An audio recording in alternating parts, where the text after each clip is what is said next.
You're now tuned into STWF-TV, The Parlay Perspective. The Parlay Perspective. Where we talk hockey. Feed Byfield around one man in on goal. Scores! What a goal! Quentin Byfield! And that gets Jim Fox out of his seat here at Crypto.com Arena. Basketball. Take matters into his own hands, Van Horn. Now, you got to get this in from third to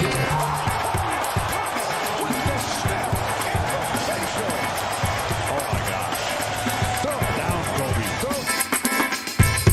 Football. Oh my God! Oh, my God. Oh, my God. Oh my goodness! Oh, my God. Wilson's going to lob one, and somehow, some way, Paul Richardson comes up with the ball. Cuts upfield. Hurdles over a couple of people.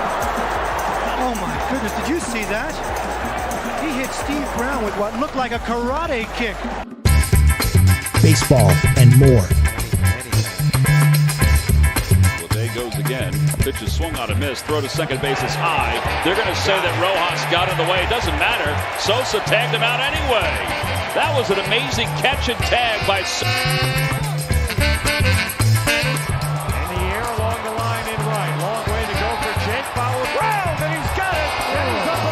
The Parlay Perspective. The Parlay Perspective. What's up, everybody? It's your boy, Coach Lee. Happy hump day to you. It's Wednesday. We 2 days away from the weekend. Back at it like we're mad at it.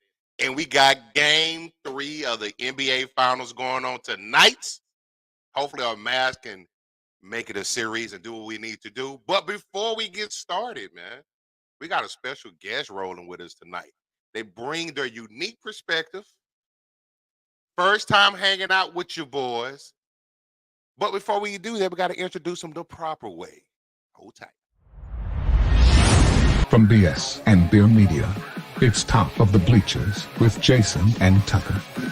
Caleb Clark apparently is a very touchy situation. You have to be very careful how you talk about Caleb Clark. You might rub some feathers the wrong way. Don't pull them out. I'm the opposite of you. I did not like her in college. I'm not a big fan of the hit the three and turn around and yell at the crowd thing. I'm more of the old school hit the three and run down the court like you've been there before. Yeah. But that's just me. I'm 48. I grew up in a time where I don't think I ever saw Robert Parrish smile during the ballgame. They won a championship one time. I never saw Robert Parrish smile. Welcome, Jason Big and Tuck, man. How y'all doing this evening? Good, man. Good. Doing great. Hey, man. How's it going? Y'all already in my hearts. We got a little talk before the show. Fellow Cowboys fans, we taking it over as always. You hear that, Will? We taking over. Yeah. We're jealous, man, about how you get to tailgate all the time. That's awesome. You got to take us down. You're going to have to take us with you. Yeah. I'll come on the show every time you want. You just take me with you down there at the tailgate. I ain't even got to go into the ball game. I just sit out there and eat and watch it on the big screen. Yes, sir. We see Dale's hanging out with us already. Got Dale up in here. And we got, probably Bobby. We got 2 guys. There's Bobby and Chris. They are number 1 fans, 1A and 1B, man. Bobby's already here. Bobby is go hard, man.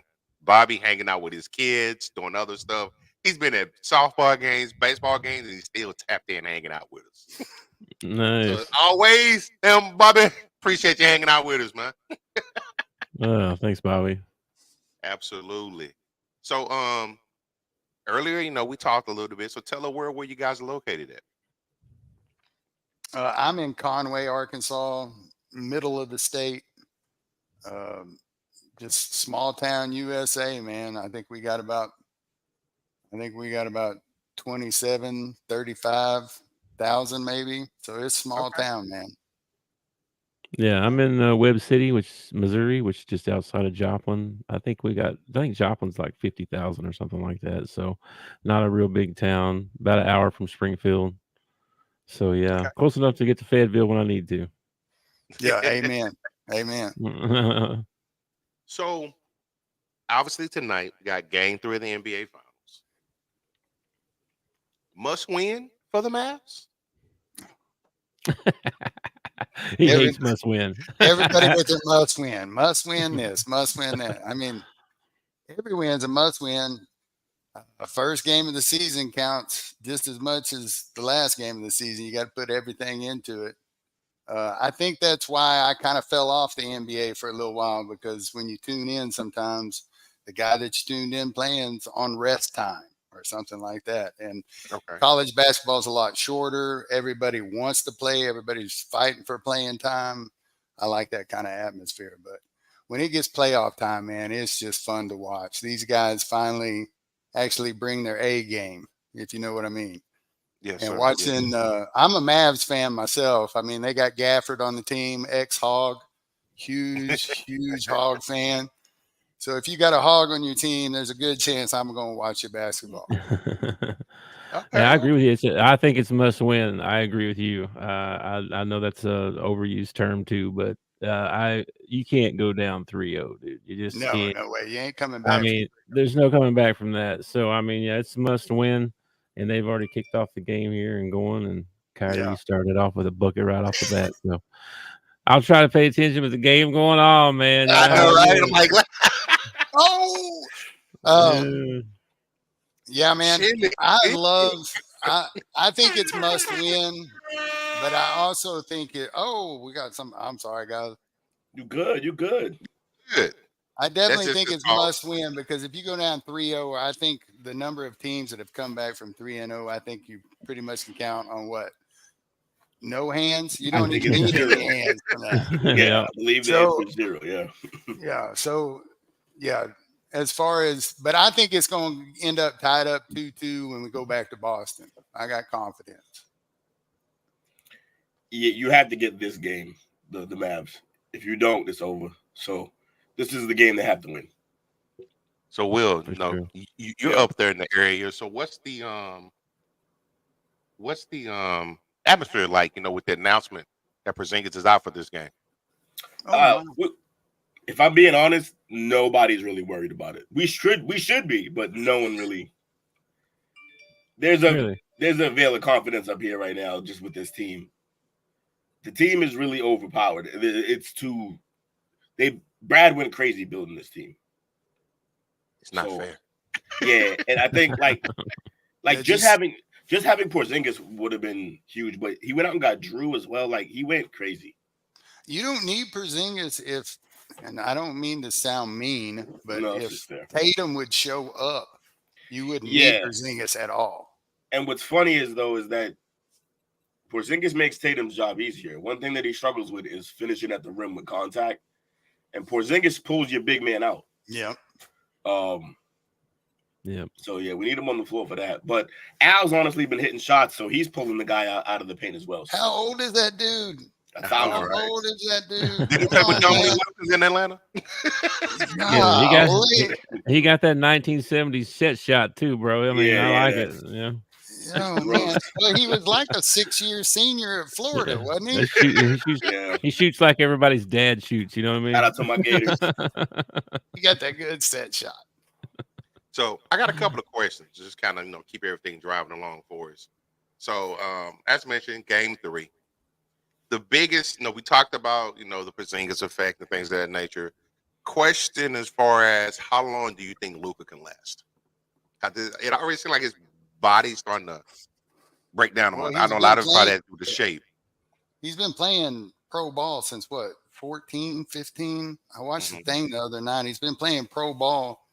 So you gotta think that takes a wear and tear on you. Plus the NBA season is 450 games or something. I mean, it's forever long.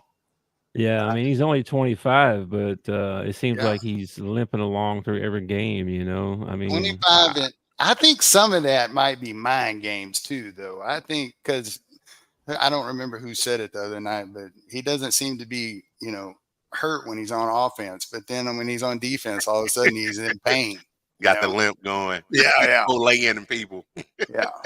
So I don't know how much of that is mind games or what, but you got to think he's probably going to have a shorter NBA career than some of the other guys just because of how long he played pro ball in Europe. Definitely possible. His game also doesn't require explosion. So, that's true. I mean, as long as he can create a little bit of space, he'll stick around. But yeah, the injuries, he's going to keep getting banged up. But I feel like with the next couple of years, they're going to build a team around him where he won't have to carry as much, and then it won't be as much like weight on him at all times. So that would be nice for him. I'm just not. I mean, offensively, yeah, he's a juggernaut. Dude cannot play defense, man. He went to the James. He might as well be an orange cone out there. I mean, that's about the defensive. I mean, he's going to bring. I mean, come on. He can turn it on when he wants to, though, because coming into this series, he was one of the best wing defenders in the playoffs. Just coming into this year, and then in this series, he's done nothing on defense. But it's a tough team. Tonight. What was that? I said he better do something tonight. Yeah, he got to. I mean, it's not win or go home, but it's close. So, Will, you've been in Boston like your whole life, or? Yeah, born and raised here. So you've been a Celtics fan the whole time for a long time. So you got probably were you around for Bird and those guys? You that old? Not that old. Now I think their last championship with Bird and them was the year I was born, '86. No. But like obviously we heard about them. I mean, we know all the stories growing up here. Yeah. That's cool. Ooh, it's the enemy, Will. Dale. Damn. Wait, you ain't Dale, boy. I need to do a battle royale or something. and Bobby doubling down. They like to tag team and try to jump me and stuff. It ain't gonna work though. Just wait till the SEC season starts. Yeah, don't make me hit Duke up, man. Oh, Will's a Florida fan, by the way. Florida. Yeah, doesn't make any sense. It is what it is. Yeah. Root for who you want to, as long as it ain't Texas. I ain't gonna say nothing. Are you a Texas fan? Oh, absolutely. Woo! Oh man. I'm glad y'all are coming into I'm glad y'all are coming into the SEC next year. It's gonna be a blast, man. We had some great games in the Southwest Conference when I was a kid against Texas, and we're already playing Texas A&M, and I love Oklahoma's coming into it. Yep. They might as well just go ahead and put all 12 teams SEC teams. That's what I think. You Arkansas fan, guess who I get to hang out with next weekend? I don't know who. I don't know, but you take Barry Foster, dude.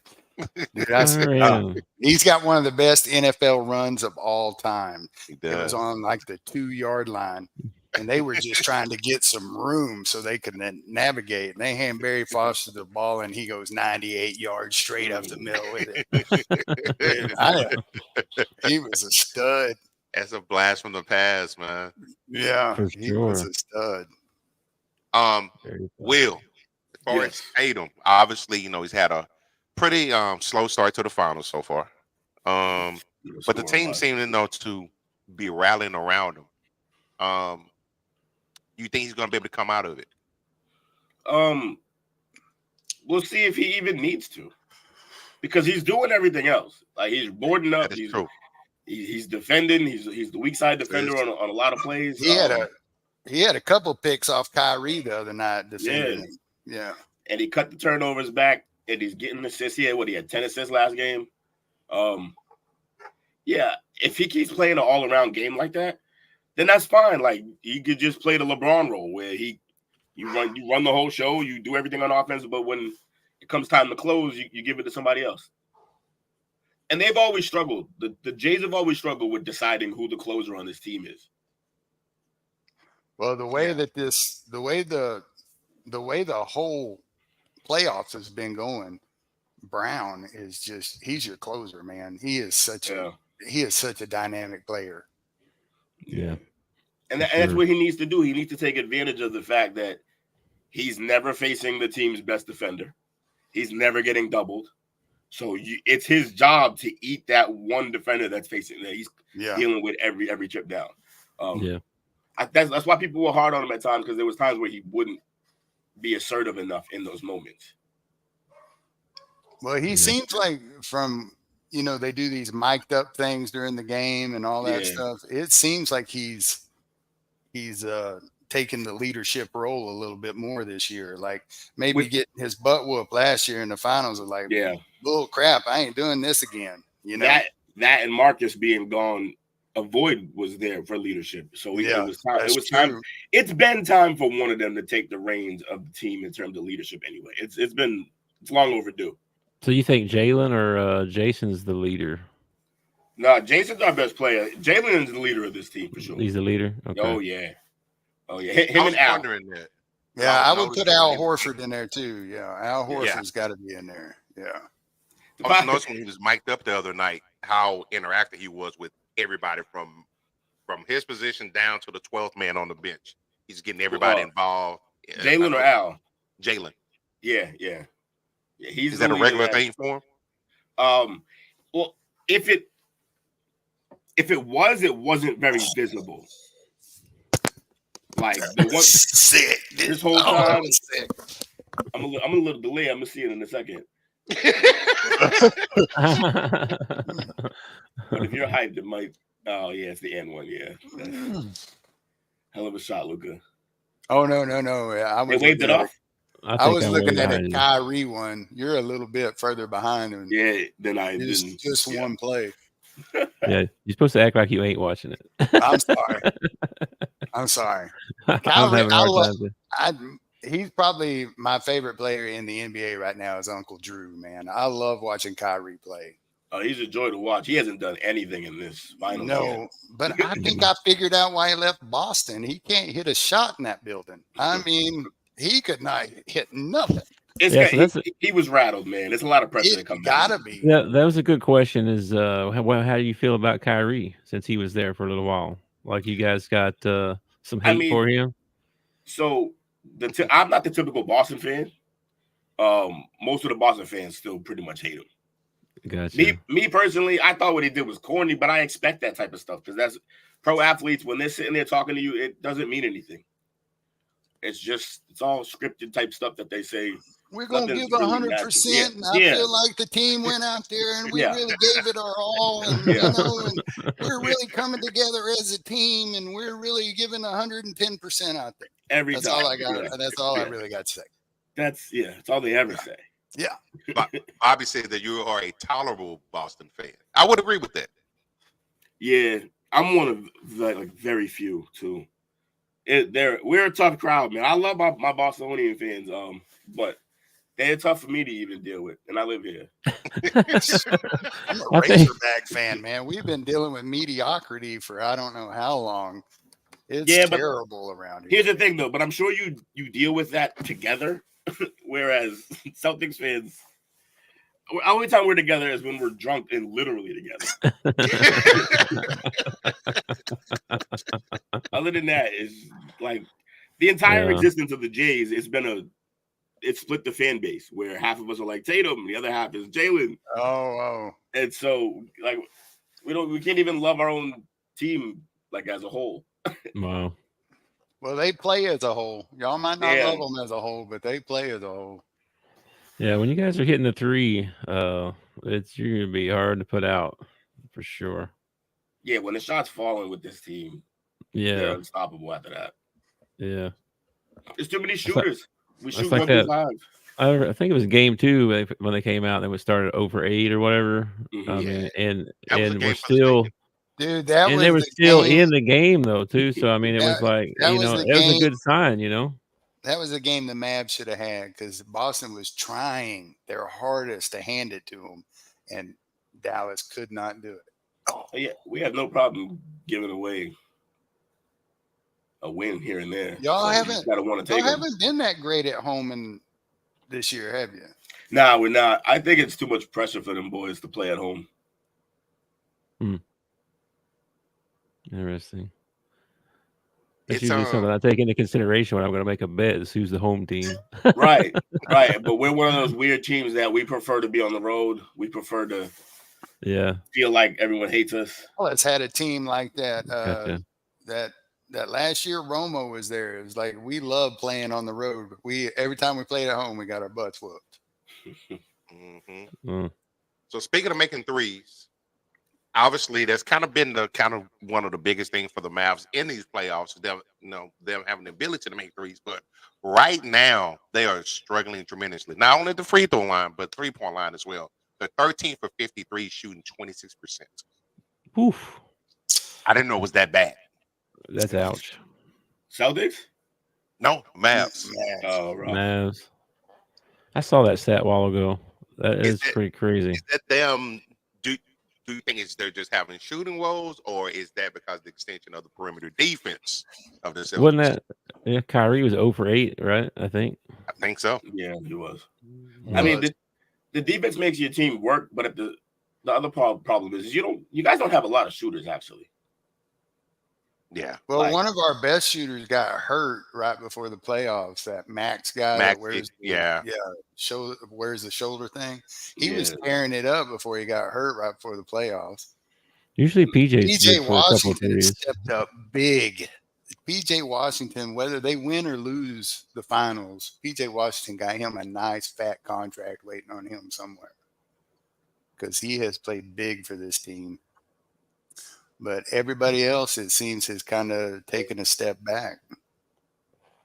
I think they're waiting on Luka or Kyrie to step up and take the lead, and it's just not happening these first two games. Kyrie is going through a nightmare. He's facing basically the two best guard defenders in the league. Every trip down, he's facing an NBA first, like all NBA first team defense, like every trip down. So it's either Drew Holiday or it's Derek White, and then the off times he gets switched off, and then it's Jaylen Brown. Have fun. Yeah. And then if he does get by one of them, it was Porzingis in the paint for the first two games, or Al or Tatum. Like it's going to be rough for Kyrie until he gets that shot to fall from outside. Once he starts shooting from outside, then he can get to the cup easier. Well, he's already hit. Yeah, he's already hit one in this game, so maybe. Y'all went on a run. That went on about an 8-0 run, 9-0 run. Yeah. As soon as they took the starters out, y'all make a run. I think that's one of the other biggest things. Y'all bench is just so deep. Everybody understands the roles on there. I was just thinking that same thing. Their role players are just, their second team is pretty good. Yeah, not a lot of championship teams come off the bench with a Dante Exum. Yeah. Why he threw that name out there? Because he's playing a lot of minutes for y'all. Yeah. And I think part of that is I think your younger guys are good but not ready yet. Like I think the same exact team a year from now with Josh Green a little better, Hardy a little better, Lively. Yeah, Lively's already a huge contributor. But and this is his rookie year. Yeah, exactly. Yeah, he's gonna get even better. I gotta give credit to my partners. I didn't know much about Lively coming into the draft this past off season, and it was Will and Took that was kind of like champion. Like he'd be great for Dallas. They called that from the jump. So kudos to those guys. We said you basically drafted a stockier Tyson Chandler. Like that's who he is. Yeah. And he still can stand to put some weight on. Yeah, he will. Yeah, I was watching him standing next to Tyson. I don't realize how big of a guy he was. Like he's got Tyson bigger, by almost 3 inches. Yeah, Tyson is just his wingspan is. That was what made Tyson. His wingspan was ridiculous. Yeah, he had like the Marcus Camby wingspan. Like that just goes on forever. Yeah. The draft's coming up too. I'm an Orlando fan, so it was a good year, but a hard year once we hit the playoffs. But I love your team. I saw it coming all year, though. I mean, we didn't have shooting. That's what we missed all year was shooting. That's what we needed all year, and then we got the playoffs. That's what happened. That's how come we got put out. We couldn't keep up, and then Franz disappeared. Well, I guess NBA TV got the rights for some of the playoff games, and like all the rights they got were for the Orlando games. So I didn't get to watch any of the Orlando playoffs. I was so bummed, dude. That stinks. But I don't like the NBA enough to sign up for that.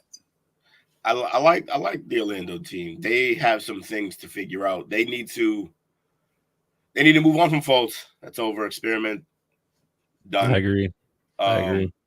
They have a tough decision to make coming up soon with Franz, because he scored enough and done enough to get a good contract. I'm not sure they should pay him, because I don't know if you got to pay him like a number 2 guy. I don't know if he's a number 2 guy. So you might have to about that. If he's your third guy, you got a good team. If he's your third best player, it's a good team. But if he's your second best guy, that's not. I don't know. Well, this was his second year, right? So I think year 3, I think he takes another step. I think you pay him. I think that tandem is. I think that's a good duo to start with. We need a point guard that can shoot, and we need a rim protector. We definitely need those 2 things for sure.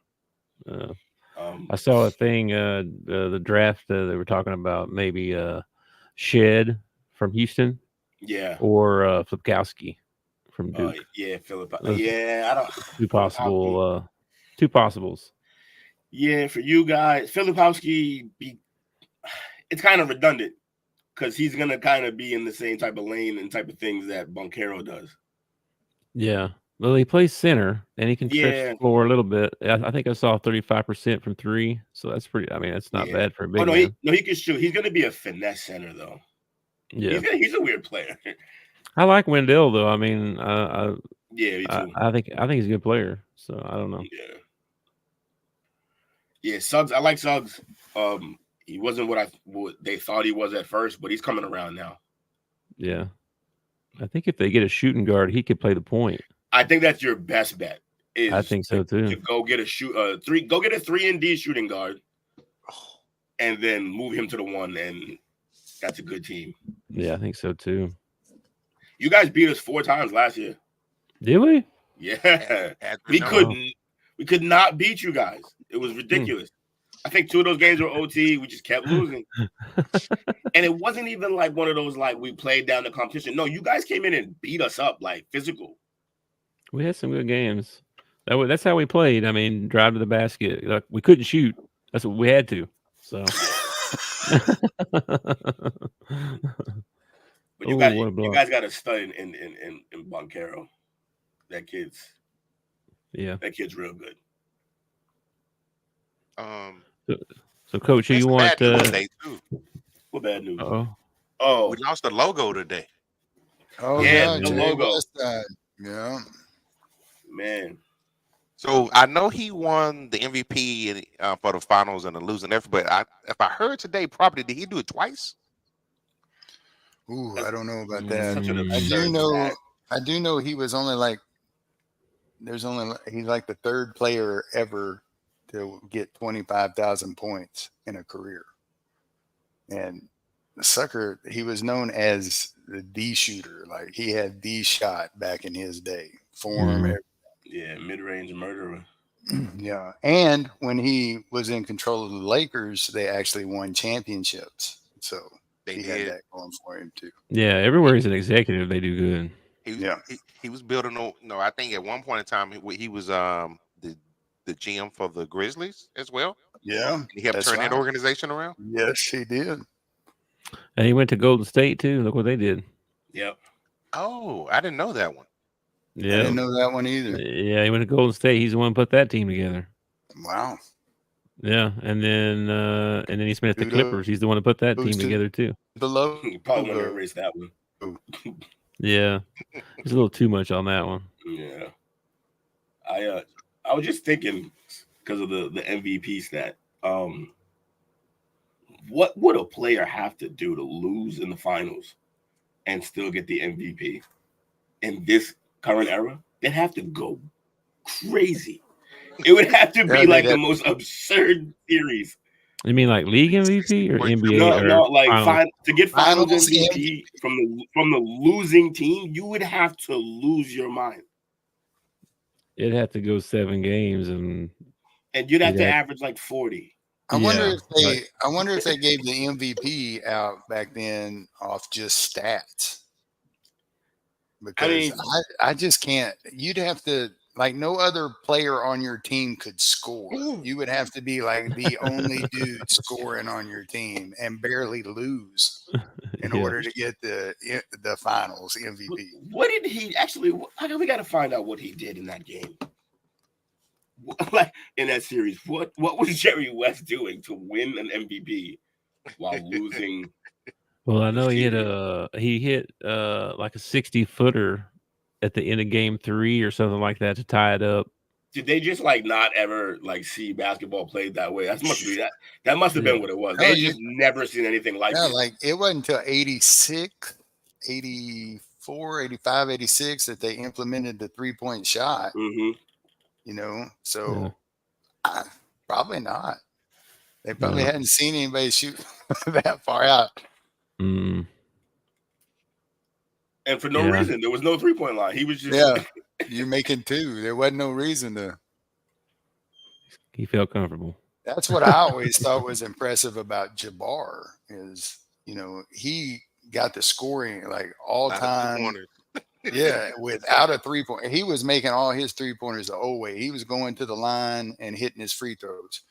And you don't see big men doing that anymore. He was also 8 feet tall. I got you. He was. So the 1969 finals. Yeah, what did he do? He led both teams in points and assists per game. Checks out. He hit 49% from the field. Wow. It's not even great though. Like 49 from the field, pretty good. From the field. He averaged 37.9 per game. Wow. That's what. That's better than Luka. That's what I said. 40. Right? I said 40. You need to average 40 to do this in this era. So pretty much spot on. 7.4 assists. Mm-hmm. He outshined Havlicek, Russell, Sam Jones, Chamberlain, Baylor. That's a pretty big list right there. He led 5 of the 7 games of scoring. He exploded for 53 points in game 1. So yeah, wow. he had a hell of a series. That 48% from the 49% from the field, that is wild. That dunk by Exum. Exum just dunked on Tatum. For me, it was probably 10 minutes ago for you. That's why I didn't want to say anything when I saw it, so I kept my mouth shut. But yeah, the logo was losing his mind in that series. That's crazy. Shout out to the logo. Rest in peace. Yeah, no kidding. Rest in peace. That's a hell of a way to. Holy crap! I can't believe that y'all. They did that, dude. Back in the logos day, that guy had been in the 3rd row. They would have fouled that guy so hard. Yep. It's a good way to end the first quarter if you're a Celtics fan. Yes, it is. Yeah. Luka can't stay on his feet. Every time he shoots it, he falls down. He's always looking for contact in the foul. It gets old after a while. That does, man. All right, well, so we're going to take our first break for the night. And then we're going to come back with a pretty hot topic. I'm interested to see what Tuck's new perspective is on it. To share it with the world. But we'll be right back in about 42 seconds to be exact.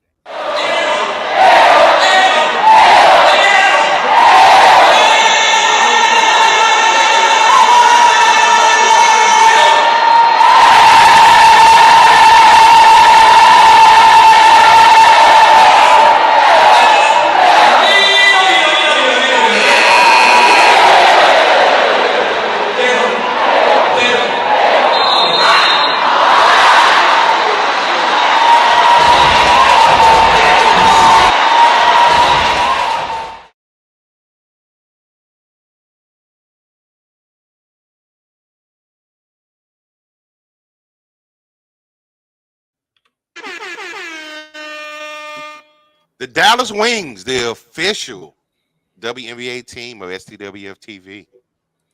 Yo, someone had the volume on Took for that commercial. Well, it was right to kind of crank it down. Like, man, I'm going to pull out my earphones. But we want to make make sure we hear it. Yeah, I just saw that, Coach. My fault. Oh, it's all gravy. So, second topic for the night. Hot ticket item. We started last night's show talking about it. It's everywhere. You can't avoid it. Team USA made their announcement of their USA roster. And some people were upset that a certain extremely popular player, one Miss Caitlin Clark, was left off of that roster. And some people said, she's not enough yet. I want to know what you guys' perspective is of her being left off the roster spot. I don't think she was left out. I think they just had better choices. I mean, if we're just talking about her WNBA career, okay, we're talking like she's averaging 16 points, 4 assists or 4 rebounds, 6 assists, but she's got 5.5 turnovers a ball game. Mm-hmm. So you go down the list of people that are on the USA women's basketball team, and the closest comparison is Brittany Griner, 17 points. She gives you 6 rebounds. She only gives you 3 assists, but she only gives you 2 turnovers a ball game. Yeah, and she's in the paint. That's the only comparable stat-wise that you can even get close to when you start looking through the stats. And I just don't – she's young. She's got 2 more chances at the Olympics. I think the only people that are really upset about it are the people in the media trying to, find something to get a story riled up. If you talk to Caitlin Clark, and she has been wonderful with the media. I mean, she has been on top of her game with the media.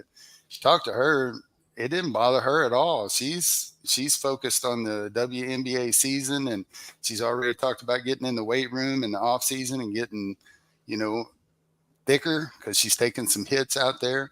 So I don't really think she was left out. I think they just had better options to go to. Plus, these women have been playing together for like 8 months now. And there's nobody under 26 on this team, by the way. Like everybody on this team is an older player. Yeah. Mm-hmm. This coach has been with this certain group of girls or women, for a while. And I don't think she got left out. Yeah, I don't think she did either. I agree with everything you said. Actually, the only thing that is if it's because she's not good enough to be on the team, that's one thing. If you're trying to get people to watch the team, because who's going to watch the games now? It's the Olympics. I feel like they're not going to get nobody's going to care about women's basketball in the Olympics. I mean, let's be honest. If Caitlin was on there, more people would care about it. You know what I mean? So if you're trying to grow your game and get it more popular and have more people invested in you, she should be on the team. But if she's not good enough, she's not good enough. You know what I mean? And I don't think she's quite good enough yet. So I think if she did make the team, she'd be like Christian Laettner and never see an ounce of playing. And that'd make everybody mad too. That'd make everybody mad too. Yeah. Yeah. This is like I said, Caitlin is a touchy subject because you can. It's like trigger. It's like Kelsey and old T Swift. Taylor. Yeah. People get mad about that stuff, man. It's I was crazy. thinking the same thing. So it depends on when you're the league, WNBA, you had to make this. First of all, she didn't get left off the team. She didn't make the team. That's what happened. That's the way of saying it. He did not make the team. And that's a normal thing. Not everybody automatically just makes a team. You got to be good enough.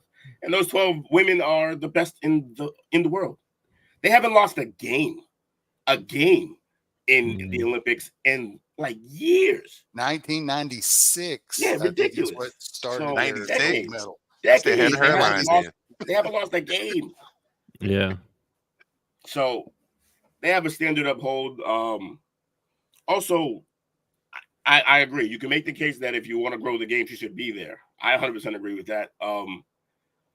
But you have to make a decision because if you put her there to grow the game, she's forever going to be an outcast in her own league. She's going to be a Christian Laettner. Because beyond Laettner, though, because she's going to be better. She's going to be better than Laettner was in the NBA.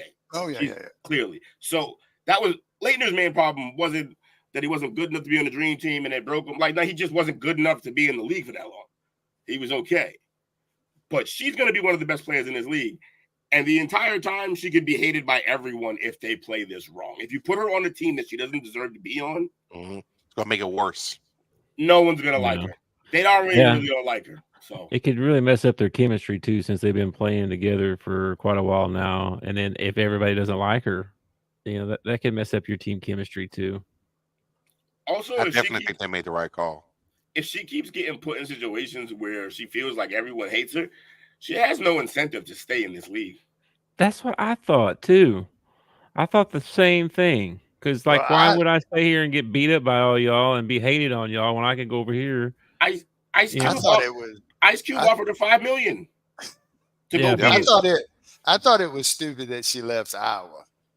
She was the darling of the NCAA. She was filling arenas, and now with NIL money, she probably could have made more than she's making in the WNBA right now. I didn't understand her decision, but did she have another year? I thought I think she did. I think she had one more year.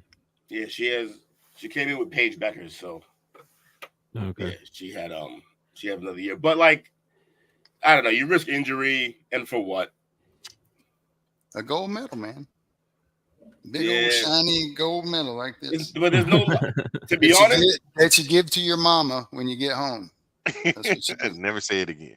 Never say it again. And you only get that if your team's good enough. And I don't think they were good enough to beat South Carolina next year. South Carolina has some of the best players in college basketball on their bench. Oh, you're talking about staying in college? Why would you stay in college? Yeah, there's no. Yeah. That's probably just me. I'd rather be a big fish in a small pond than a small fish in a big pond. Yeah, she's about to be a big fish in a big pond. I hope so. I hope she continues to grow and become a great player. And I want the NBA to do well because it's more sports to watch, and that's never bad. WNBA? Yeah. Whatever. All of it. No. Let's go. I'm nervous like I'm out there playing, man. I get that way with the Razorbacks, man. I get all anxious and everything. Oh, man. Well, we're definitely looking forward to during college football season, man. Looks like everybody here has a rooting interest in the SEC. So I'm new to the SEC as a fan, but from my understanding, it's pretty rabid fans in there. It's kind of one of those things outside of the conference. Everybody takes up from one another, but inside, it's every man for himself. Yeah, we got our dogs in the league. Looking forward to that. I'm Arkansas being one of them the last few years, but just football. I've been watching the college hype videos that Pittman and his team are putting out, and I am pumped, dude. I am ready for the season to start tomorrow. Plus, I'm not a big Major League Baseball fan, and during the summer, that's all that's on. I like Major League Baseball when we get to the pennant race and everything, but the season is so long, and the game itself is so long. Once college baseball is over, man, it starts to get slim pickings for sports out there. But we're probably about 5 weeks away from NFL camps to start opening up? Maybe 5-6 weeks? They did their 3-day mandatory camps today. Okay. And the buzz I heard was Jaden Daniels out of Washington said all his teammates and everything are saying he's looking awesome. I don't know. He's an LSU kid. I don't pay attention to LSU. Hear that? Yeah. Oh man. Only Dale gonna be on you good now. tiger is a caged tiger. That's what. Hey, said go Tigers. Y'all can go fuck yourselves.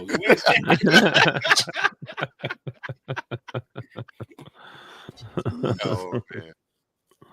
Well, we appreciate you guys hopping on here with us tonight. Obviously, Will and I have a definite. Well, Chuck does as well. We got a rooting interest in tonight's game. And we just want to come in, introduce you guys to to the world from our perspective and talk a little Mavs and Celtics finals and touch on the subject of Caitlin Clark because it's probably not going to go away anytime soon. But I think everybody's got unique perspectives on it. I'm with it. Probably sound like a lot of the panelists tonight. I'm on board with just not her time right now. She hadn't done enough to earn that spot, and if you want her to continue, because she's got to buy in herself. You want her to continue to buy in what they're, the product they're trying to sell. You can't make it it's already kind of a toxic situation for her, but you can't make it unbearable. And picking her to go there, her own teammates might have turned against her at that point. Almost for sure would have. If you're the WNBA, you got to protect her. No other player has had to have they had to move a ball game to a different arena so they could get more people in the door because everybody wanted to see her. I mean, when you have a player that puts butts in the seat, you've got to protect that player. It's probably a good thing she doesn't go to USA basketball because of injury or something like that. Yeah, she hasn't stopped playing basketball really at all. She played college, and then right after college they get drafted quick and then play quick. So yeah, I noticed that. That's crazy. It's just I'm pretty sure it's the shortest window from being drafted to playing in the pro league of any sport. Yeah, I played championship game in March, and then what was that? 3 weeks or something? Yeah, it was barely a month. Yeah. Okay. Well, man, we appreciate you having us on too, and you guys, really thank you, and good to meet you guys. Yeah, absolutely. Hopefully, love to come on again anytime. Absolutely. I say it's the first, and hopefully it's not the last. Yes, sir. Yes, sir. You guys got any shots before we bounce tonight? All I want to say is I take mental health and self-care very seriously. And there's a national number, 988. If you feel like you're going to harm yourself or somebody else, call. Somebody will talk to you. Find a friend, find a family member. Talk to somebody about get some help. Absolutely. 988. Great message. Yep. All right. Well, all right. We got a thing we do every night when we leave. He's not here tonight. But we're going to do it in his honor. But my man, too, Khalid. Find this podcast and others on STWF-TV, the Podcasting Network, wherever you get podcasts.